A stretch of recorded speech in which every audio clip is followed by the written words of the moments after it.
Prosonic experience the finest UPVC windows and doors. 77997 79088. వనస్థలిపురంలోని oh family ఫ్రిడ్జ్లో నిల్వ ఉంచిన mutton తిని ఆసుపత్రి పాలయ్యారు. ఒకరు ప్రాణాలు కోల్పోగా మరొక 7 మంది ఐసీయూలో చికిత్స పొందుతున్నారు. అసలు ఫుడ్ పాయిజన్ అవడానికి కారణాలేంటి? ఎప్పుడు ఫుడ్ తీసుకోవచ్చు, ఎప్పుడు తీసుకోకూడదు? ఫ్రిడ్జ్లో ఉంచి తినచ్చా, తినకూడదా? ఒకవేళ అలా నిల్వ చేసిన ఫుడ్ ని తినేటప్పుడు ఎలాంటి జాగ్రత్తలు తీసుకోవాలి? అసలు ఏ ఫుడ్ నిల్వ చేయొచ్చు, ఏ ఫుడ్ నిల్వ చేయకూడదు? ఇవన్నీ కూడా ఇప్పుడు గ్యాస్ట్రోఎంట్రాలజిస్ట్ డాక్టర్ చంద్రశేఖర్ పులి గారిని అడిగి మరిన్ని వివరాలు తెలుసుకుందాం. డాక్టర్ గారు నమస్తే సార్.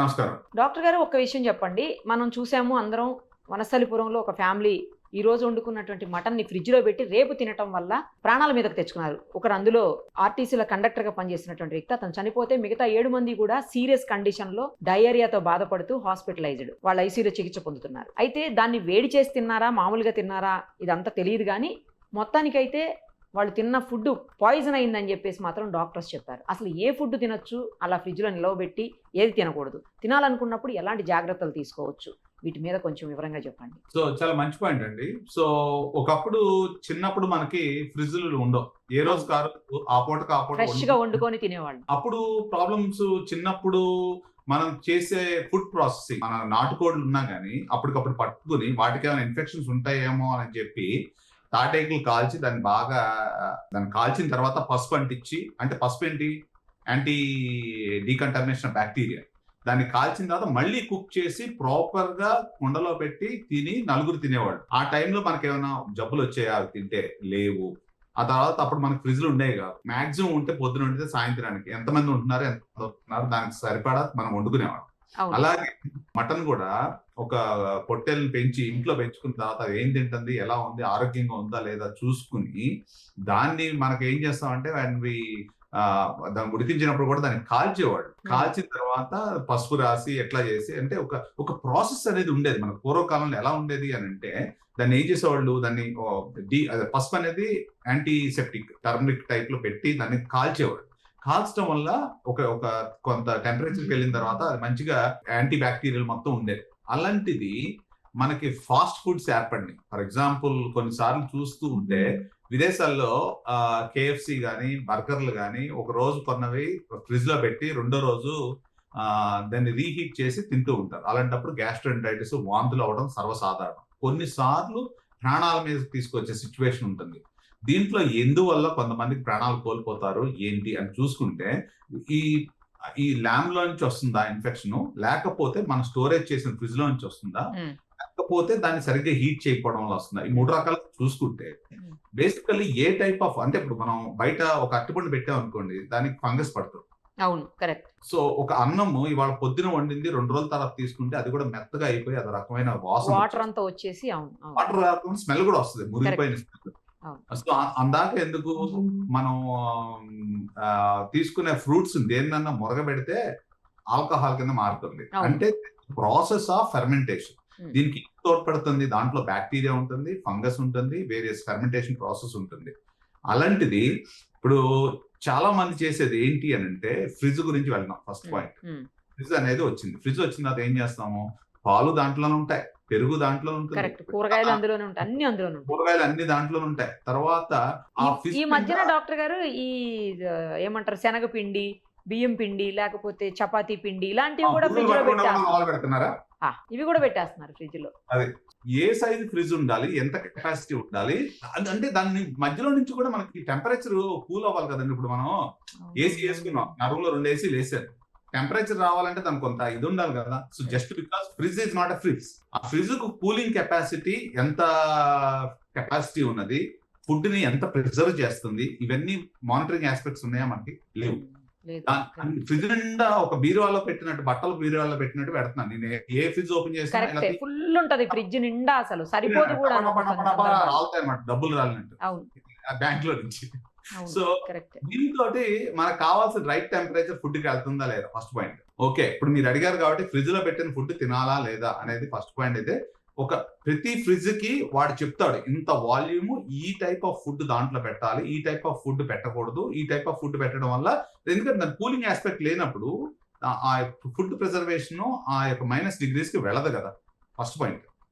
మీరు ఎన్నిసార్లు చూసింటారు ఫ్రిడ్జ్ లో తీస్తే వాటర్ బాటిల్ కూల్ అవ్వాలి ఎంత టైం పడుతుంది చెప్పాలంటే. సో దానికి ఏంటి, ఫ్రిడ్జ్ లోపల సర్క్యులేషన్ అనేది ఉండాలి, ఆ టెంపరేచర్ అది ఉండదు. చాలా మంది ఎన్నో యుగాలుగా పెట్టిన వెన్న ఉంటుంది, మళ్ళీ తీస్తారు వెన్న, కొద్దిగా తీసి మళ్ళీ లోపల పెడతారు. అంటే ఏమవుతుంది, తీసుకున్న వెన్న బయట పెట్టినప్పుడు దానికి కావాల్సిన బ్యాక్టీరియా దాంతో పాటు తీసుకుపోతుంది లోపలికి. దాన్ని కవర్ చేస్తామో లేదో తెలియదు, అది లోపల ఎయిర్ సర్క్యులేట్ అయ్యి కూలింగ్ అప్పుడు తీసుకెళ్లి మనం ఉన్న మీట్ ఏదో ఉంటుంది కదా దాని మీద పెట్టేస్తూ ఉంటాం. సో చాలా మంది విదేశాల్లో ఏం చేస్తారు అని అంటే, అంటే ఒక క్వాంటిటీ ఆఫ్ ఫ్రిడ్జ్ ఉంటే వాడు క్లారిటీగా చెప్తారు, ఇంత ఫుడ్ పెట్టాలి, ఇంత ఏరియా, దీనికి మధ్యలో ఎంత గ్యాప్ ఉండాలి, so that the air goes between and heats them or cools them, whatever it is. So ఆ ఏరేషన్, ఆ సర్క్యులేషన్ లేనప్పుడు ఏమవుతుందంటే దీంట్లో ఉన్న బ్యాక్టీరియా మనం తీసి మళ్ళీ 100 సార్లు పెట్టింది ఒకదాని నుంచి ఒకదానికి ట్రాన్స్ఫర్ అవుతుంది. ట్రాన్స్ఫర్ అయినప్పుడు ఏమైపోతుంది అని అంటే ఆ యొక్క ఫుడ్ కి పట్టుకుంటుంది. So next point, coming back to వండిన తర్వాత ఎంతసేపటి తర్వాత ఫ్రిడ్జ్ లో పెట్టాలి.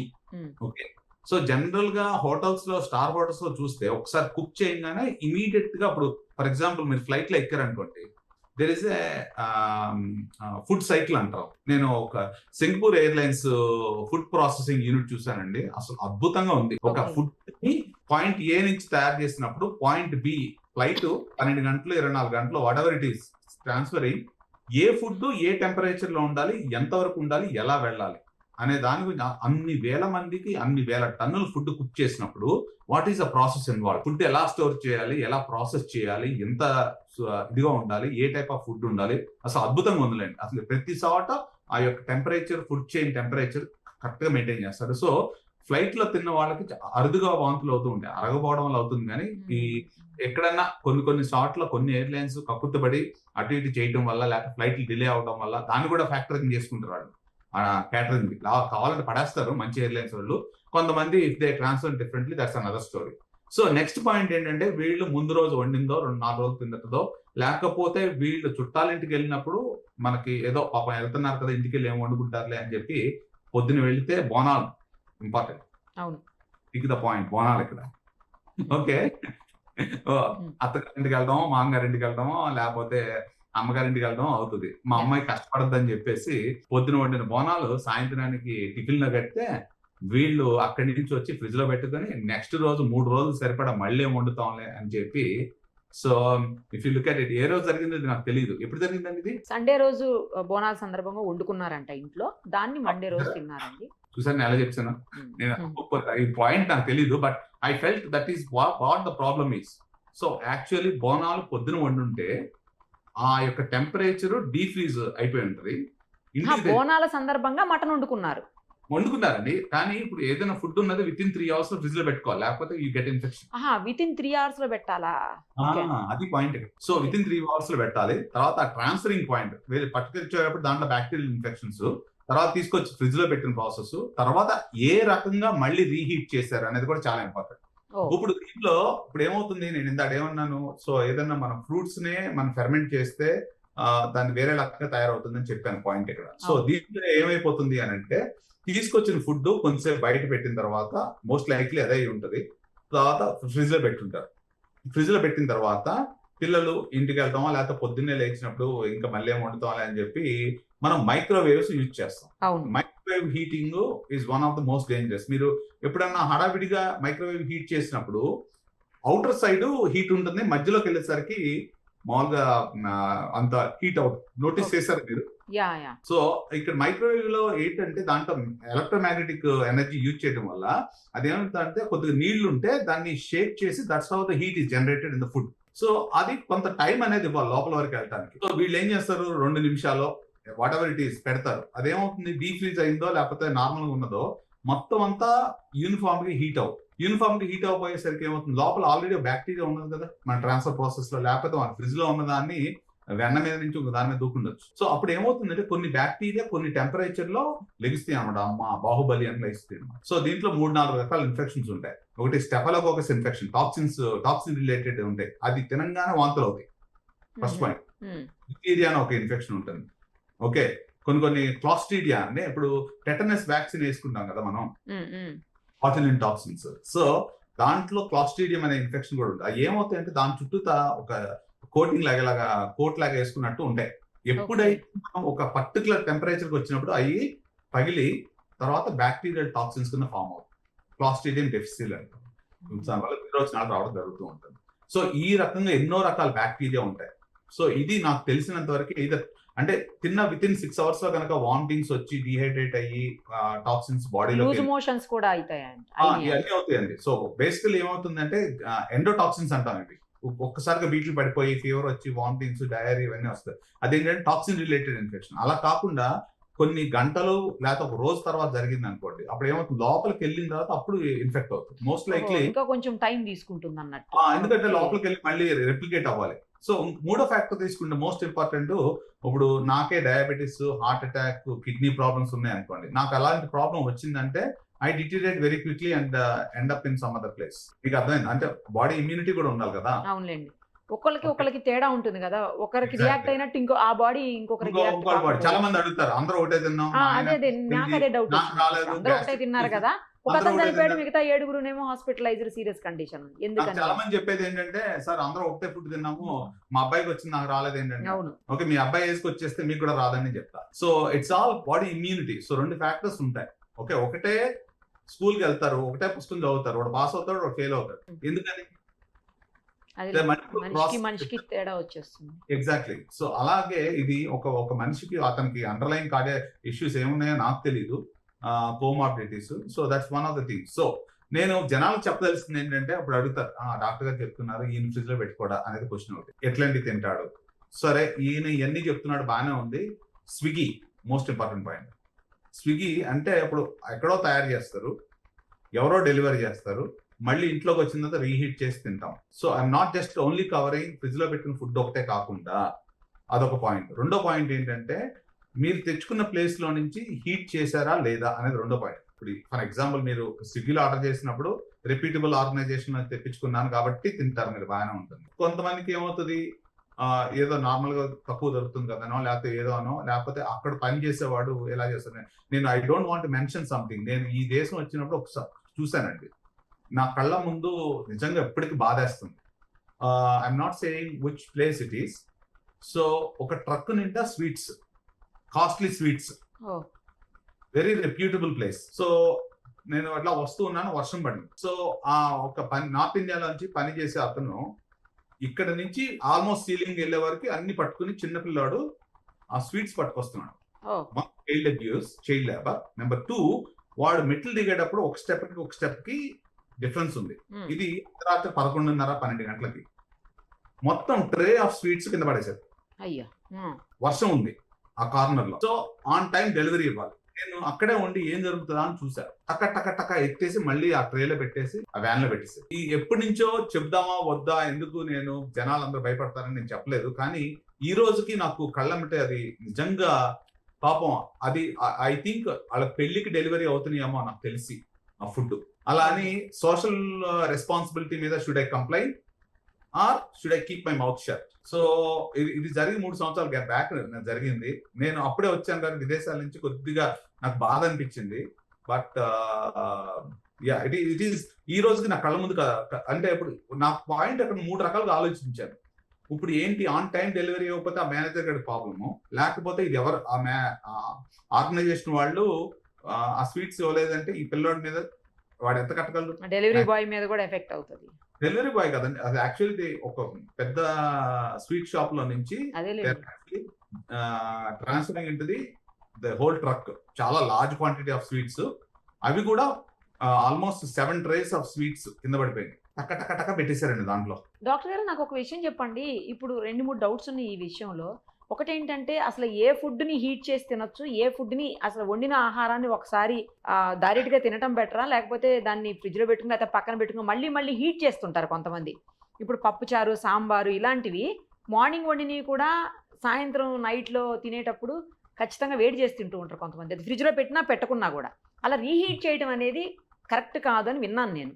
అది multiple reheating is not good, because దాంట్లో ఉన్న బ్యాక్టీరియాని ఏదైతే షెల్స్ ఉన్నాయో దాన్ని స్టిమ్యులేట్ చేస్తూ ఉంటాము.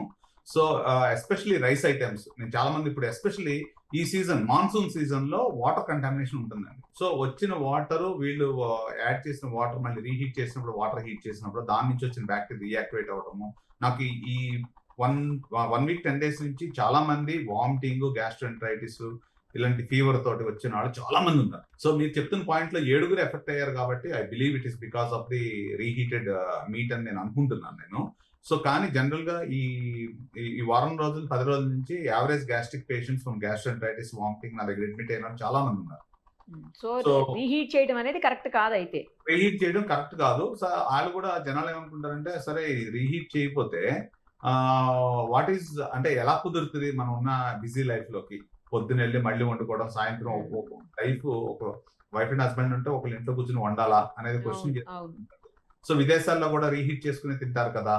సో ఇవన్నీ చాలా పాయింట్స్ వస్తూ ఉంటాయి. So what I really suggest is, నువ్వు ఎంత క్వాంటిటీ తినాలనుకున్నావో అంత క్వాంటిటీ పక్క తీసి you put that with in 3 to 4 hours recommended టైంలో మీరు ఫ్రిడ్జ్ లో పెట్టుకోవాలి. తర్వాత బయటికి తీసినప్పుడు నేను చెప్పాను చూసారు ఇంత అక్కడ ఎంత టెంపరేచర్ వరకు తీసుకెళ్ళాలి. ఇప్పుడు మీరు చాలా సార్లు నోటీస్ చేస్తుంటారు మైక్రోవేవ్ పెట్టినప్పుడు ఓన్లీ ఆ బయట వరకే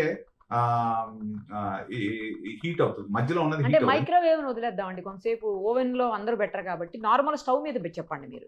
స్టవ్ మీద కూడా ఎలా ఉండాలంటే అది టెంపరేచర్ కొంతవరకు రీచ్ అవ్వాలి. టెంపరేచర్ అంతవరకు రీచ్ అవ్వాలి అంటే మళ్ళీ నూనె పోసుకోవాల్సి వస్తుంది, మళ్ళీ వాటర్ పోసుకోవాల్సి వస్తుంది. ఇలాంటి అంత టైం ఇస్తారా లేదా, మొత్తం అంత ఫుడ్ అంతా హీట్ అయ్యేంత టైం ఇస్తారా లేదా, these are the other things. Stove మీద నాకు తెలిసినంత వరకు రీహీటింగ్ ప్రాసెస్ చాలా తక్కువ మంది చేస్తారేమో నా ఉద్దేశం.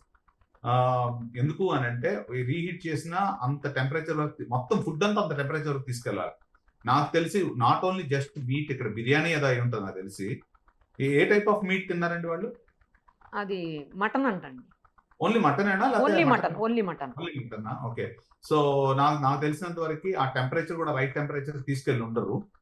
కొన్నిసార్లు ఏమవుతుంది, రైట్ టెంపరేచర్ తీసుకెళ్ళినా క్లాస్ట్రీడియం ఈ బ్యాక్టీరియా ఉంటుంది కదా, అది నార్మల్ గా షెల్ ఉంటుంది అన్నమాట. ఆ షెల్ బ్రేక్ అవుతుంది once you reach to certain temperature, then it will all cause that. So నాకు తెలిసినంత వరకు ఒక ప్రాసెస్ ఆఫ్ ట్రాన్స్ఫర్ కానీ, ప్రాసెస్ ఆఫ్ యాక్చువల్లీ ఫ్రిడ్జ్ లో పెట్టే టైం కానీ ఇవన్నీ జరిగి ఉంటాయి నాకు తెలిసి. That is why it has become like that. So నేను జనాలకు చెప్పాల్సిన మెసేజ్ ఏంటంటే మాక్సిమం ఎంతవరకు కావాలో అంతవరకు చేసుకోండి. ఈవినింగ్ మీల్స్ లైట్ గా తీసుకోండి, ఎందుకంటే చాలా మంది gas problems heavy evening meals వల్ల వస్తుంది. కానీ మనం ఎందుకు ఈవినింగ్ టైం ఎక్కువ తింటాం అని అంటే ఫ్యామిలీ అందరూ ఉంటారు, నలుగురితో కూర్చొని టేబుల్ మీద కూర్చొని తినొచ్చు అన్న రిలాక్స్డ్ గా ఉంటారు. ఈవినింగ్ పనులన్నీ అయిపోతాయి, రిలాక్స్ కొంచెం తింటారు ఎక్కువ. సో జనరల్ గా ప్రాబ్లం ఏమొస్తుంది, ఎస్పెషల్లీ వర్కింగ్ గ్రూప్ ఉన్న వాళ్ళు ఇంటికి వెళ్ళేసరికి మళ్ళీ వండి అలసిపోయి ఉంటారు.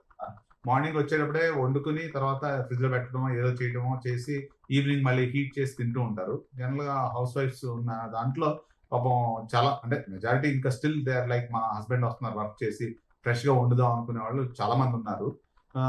సో వర్కింగ్ గ్రూప్ లో ఉన్న వాళ్ళకి మెయిన్లీ ఇలాంటి సిమ్టమ్స్ వస్తున్నాయి. వాళ్ళు అందరూ బయటకు వెళ్తున్నారు, ఈవినింగ్ కూర్చొని హెవీగా తిందాము, హీటింగ్ టైం ఎక్కువ పోవడం ఇలాంటి జరగడం వల్ల ఇవి వస్తున్నాయని నేను భావిస్తున్నాను. ఇంకొక డౌట్ కూడా ఉంది డాక్టర్ గారు. ఇప్పుడు మనం ఫ్రిడ్జ్ లో పెట్టి వాడొద్దు, అది తినద్దు అని అంటున్నాం. మరి మిల్క్ లాంటివి, కర్డ్ లాంటివి కంపల్సరీ ఫ్రిడ్జ్ లోనే పెట్టాలి, లేకపోతే మిల్క్ ఫ్రిడ్జ్ లో పెట్టకపోతే పాడైపోతుంది. పెరుగు కూడా సేమ్ పరిస్థితి, ఫ్రిడ్జ్ లో పెట్టలేదు అనుకోండి పుల్లగా అయిపోతుంది, అది తినలేనటువంటి సిచ్యుయేషన్ ఉంటుంది. మరి అలాంటి వాటి పరిస్థితి ఏంటి? ఎగ్జాక్ట్లీ, చాలా మంచి పాయింట్ చెప్పారు. నా పర్సనల్ ఎగ్జాంపుల్ చెప్తాను. సో విదేశాల్లో మిల్క్ యావరేజ్ గా దాని ఎక్స్పైరీ టైం ఉంటుంది 3 to 4 days. అది pasteurised, they also add some pasteurised chemicals to maintain certain preservation. ఆ టైం అయిపోయిన తర్వాత కంపల్సరీ పారేయాలి. 3 days ఉంటుంది ఎంతో మాక్సిమం. అక్కడ ఇక్కడ వచ్చిన తర్వాత 1 day, కొన్నిటికి 2 days ఉంటుంది సార్, కొన్నిటికి 1 day ఓన్లీ. అంత ఎక్కువ ఉండట్లేదండి నాకు తెలిసి. మనం కొద్దిగా ఇంకా మిల్క్ ప్రొడక్షన్ ఎక్కువ ఉంటుంది కానీ మనకి. సో నా ఉద్దేశం ప్రకారము సాయంత్రం కల్లా పెరుగు చేసుకుని దాన్ని మనం ఏం చేసేవాళ్ళం, పొద్దున్న పాలు వస్తే సాయంత్రాన్ని పెరుగు చేసుకుని నెక్స్ట్ రోజు తినేసి అయిపోతుంది. అవును, not doing like that.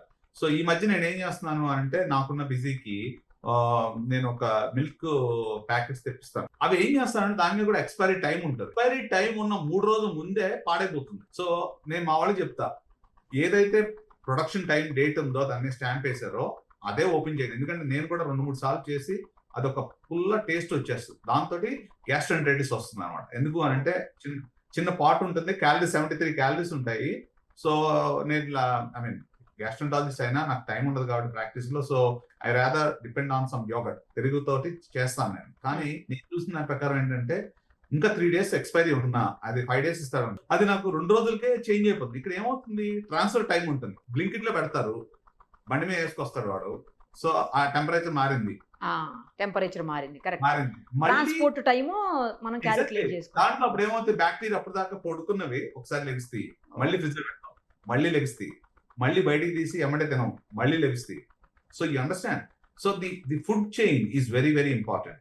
So నా ఉద్దేశం ప్రకారము ఒక్కసారి ఆ Singapore airlines food processing chain, food chain అంటారండి, అది కనుక సమ్మరైజ్ చేయగలిగితే అందరికి క్లియర్ గా అర్థం అవుతుంది నా ఉద్దేశం ప్రకారం. That was the fantastic. It was 1.5 hour program, but the way the chef was making how there and how sterile they are when they walk in, and a type of food ఎప్పుడు ఎలా process చేశారు, అద్భుతంగా ఉంది ఆ documentary. I have really revolutionized Singapore the meal catering వాళ్ళది చేశారన్నమాట. It was fantastic. ఆ food chain అనేది చాలా చాలా ఇంపార్టెంట్. మనం ఎప్పుడైతే ఆ టెంపరేచర్ వేరియేషన్స్ వచ్చినప్పుడు కంపల్సరీ బ్యాక్టీరియా మల్టిప్లై అయ్యి ఇలాంటి ప్రాబ్లమ్స్ వస్తూ ఉంటాయి. ఏదైనా కేర్ఫుల్ గా ఉండాలి అంటే ఫ్రెష్ ఫుడ్ తినాలి, ఫ్రెష్ గా అప్పటికప్పుడు చేసుకొని తినటం, ఫ్రిడ్జ్ లో పెట్టడం, వాటిని ఒక రోజుకో 2 రోజులకో 3, చాలా మందిని చూస్తుంటాం 4-5 రోజుల తర్వాత కూడా తింటుంటారు, ఫ్రిడ్జ్ లోంచి ఫుడ్ తీసి వేడి చేసి పిల్లలకి పెట్టేవాళ్ళని కూడా చూసానండి నేను. అదే మనకేమవుతుందిలే, మనమే తినకూడదు అంటే పిల్లలకు కూడా పెడుతుంటారు కొంతమంది. ఎస్పెషల్లీ మాన్సూన్ సీజన్ కేర్ఫుల్ గా ఉండండి నా ఉద్దేశం ప్రకారం. Because I see okay right sir, fresh food తింటే ఏ ప్రాబ్లమ్స్ ఉండవు. Thank you very much. Thank you. Suman టీవీలో మీ పర్సనల్ అండ్ బిజినెస్ ప్రమోషన్స్ కోసం కింది నెంబర్కి కాంటాక్ట్ చేయండి.